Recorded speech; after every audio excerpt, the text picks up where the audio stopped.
Hello guys, আজ আমি বানাবো আচারের মশলা। তার জন্য আমার লাগছে এক বাটি 50 গ্রাম মতো ধনিয়া, তার অর্ধেক সাদা সর্ষে, তার অর্ধেক মৌরি, তার অর্ধেক জিরে। সমপরিমাণে আছে মৌরি, জিরে, সরষা আর হ্যাঁ, তিনটে আছে সমপরিমাণে। ধনিয়াটা ডবল আছে। আর এই তিনটে সমপরিমাণে গোলমরিচটা তার অর্ধেক আছে। আর লঙ্কা আছে 25 গ্রাম মতো। ঝালটা নিজে নিজে বুঝে দেবেন। আর এখানে আছে, আমি 1 চামচ করে নিয়েছি মেথি, রাঁধুনি আর কালো জিরে। এগুলো সব আমি একসাথে গরম কড়াইয়ে ভেজে নেবো। তার জন্য আমি এখানে কড়াই বসিয়ে নিয়েছি, আঁচ দিয়ে নিয়েছি।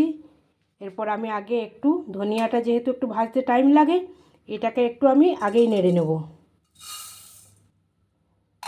এটা 5 মিনিট নাড়ব, তারপর আমি বাকি মশলাগুলো দেব। আমি আপনাদেরকে ওভেনে কী করে মশলা করতে হয়, শুকনো মশলা, সেটাও আমি একদিন দেখাবো।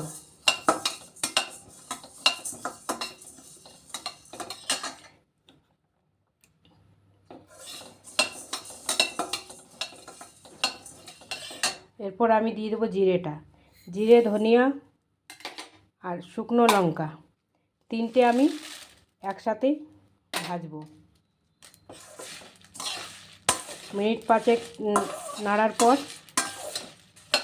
আমি দেব মৌরিটা, কারণ আমি এরপর থেকে নানা রকমের আচার বানাই, তাই আমি আচারের মশলাটা একটু বেশি করে নিচ্ছি। যেমন এখন বাজারে নানা ধরনের সবজি, তাই আমি একটু ভেজিটেবল আচার বানাবো। তারপরে আমের সিজন চলে আসবে, আমের আচার বানাবো। এরপর দিচ্ছি আমি গোলমরিচটা। তারপরে 1 চামচ করে যে মেথি, রাঁধুনি, কালো জিরে ছিল, সেটাও দিয়ে দিলাম। আর সবার শেষে আমি সর্ষেটা দিচ্ছি। সর্ষেটা তাড়াতাড়ি ভাজা হয়ে যায় বলে আমি সবার শেষেই দিলাম। মিনিট 10 নাড়বো, তারপর মিক্সিতে আমি গুঁড়ো করে নেব। এটা যখন ভাজবো, সুন্দর একটা সেন্ট বেরোবে, দারুণ সুগন্ধ। এই গন্ধটাতেই আচারের গন্ধটা অনেকটা চলে আসবে।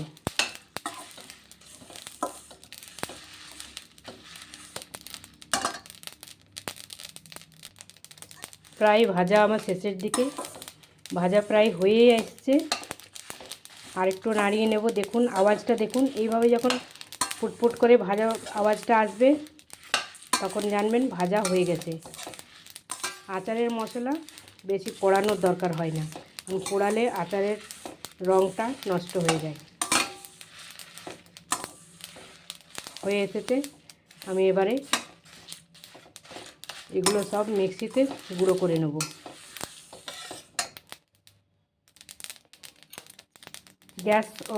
গ্যাস অফ করে আমি এর মধ্যে 2 চামচ হলুদ দিয়ে দেব। তাহলে মশলার কালারটা দারুণ আসবে। কিন্তু মনে রাখবেন, গ্যাস বন্ধ করার পরে হলুদটা দেবেন। হলুদটা পুড়ে গেলে এটা সব কিছু নষ্ট হয়ে যাবে, গন্ধ, রং।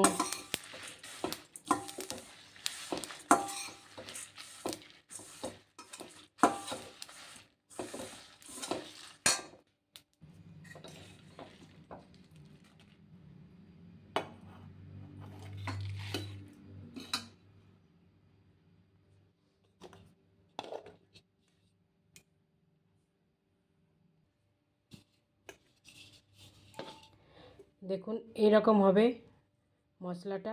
খুব মিহি হবে না, আবার খুব গোটা গোটাও থাকবে না, এই দরদরে টাইপের হবে। আচারের মশলার এটাই হচ্ছে নিয়ম। বেশি মিহি করার প্রয়োজন হয় না, একটু দরদরে ভাব থাকলেই আচারের, যেমন যেমন আচারটা পুরনো হবে, সেরকম সেরকম সেন্ট বাড়তে থাকবে।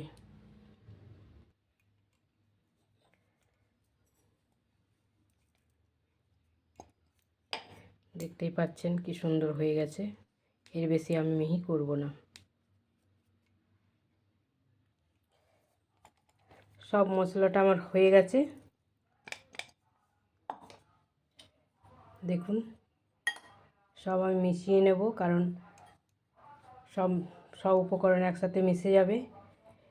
এই মশলাটা 1 বছর রেখে দিলেও নষ্ট হবে না, কারণ কি জানেন, এর মধ্যে আছে শুকনো লঙ্কা, মেথি, তার জন্য আর একটু হলুদ দিলাম, এই জন্য এটা নষ্ট হবে না। সারা বছর আমি আচার করতে থাকবো এই মশলা দিয়েই। আমি এই একটা কন্টেনারে ভরে রেখে দেবো, এয়ারটাইট কন্টেনারে, আমার 1 বছর মতো চলে যাবে।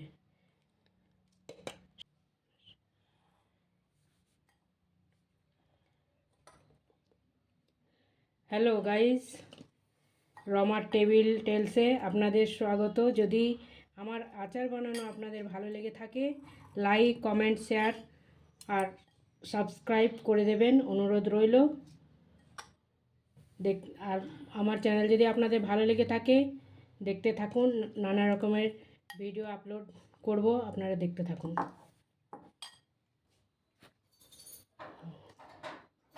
এরকম করে ভরে রাখুন। Thank you.